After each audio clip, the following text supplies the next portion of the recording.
Regularly stepping into an aircraft capable of diving faster than the speed of sound certainly stands among the more unique job descriptions out there. And as he prepares to step away from his current role, Red Arrow's team leader Tom Bould, also known as Red 1, gives his take on the future of air displays, how the RAF can adapt to net zero carbon emissions, and whether he still gets any pre-flight nerves. But first I asked him whether air displays had a future in a world becoming increasingly concerned with decarbonisation. I hope so. This year has been as busy for us as it has ever been. We've had 70 plus displays and more people have wanted a display like that.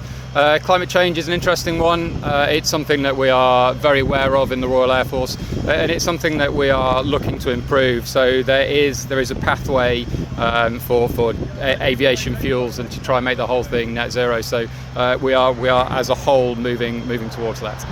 And one of those more major shows I cited was Sunderland. Were there any concerns following that, or I suppose you guys just go where you can, really? Yeah, so everyone who wants us will put in a bid for us. I believe Sunderland had their own reasons for cancelling, but we were just as busy, so it didn't affect our schedule at all. And I mentioned climate change, but in your view, what are the challenges facing air shows and what you guys do?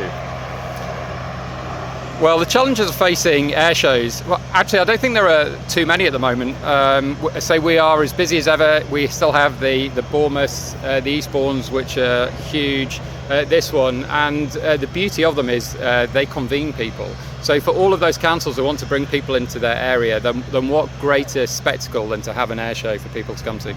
Brilliant. And what do you do when you're not flying in displays? We are running the Red Arrows.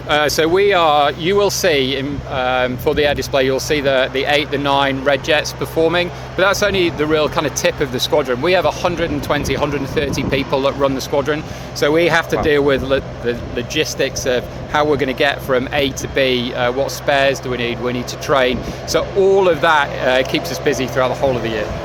Now, you've just landed, but correct me if I'm wrong, you've been to Jersey before? Personally, this is my 6th time flying at Jersey with the Red Arrows, and this will be my final one.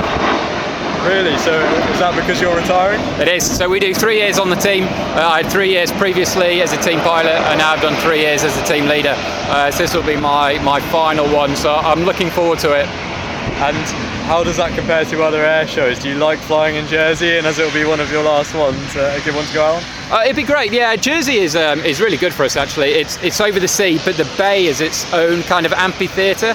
So for us to be able to run in, perform in front of it, it's actually a great backdrop for us. And do you get any pre-flight nerves? I appreciate there's a lot to go before tomorrow, but do you get nervous at all doing these? The short answer to that is no.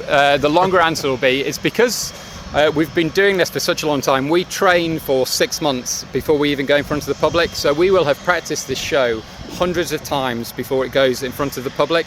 I think for the very first time when the new pilots first display in front of a crowd, they will probably get the nerves. When we have done it hundreds and hundreds of times, you get so involved in actually the display, thinking about what you're doing, thinking about what's coming next, that you don't get nervous.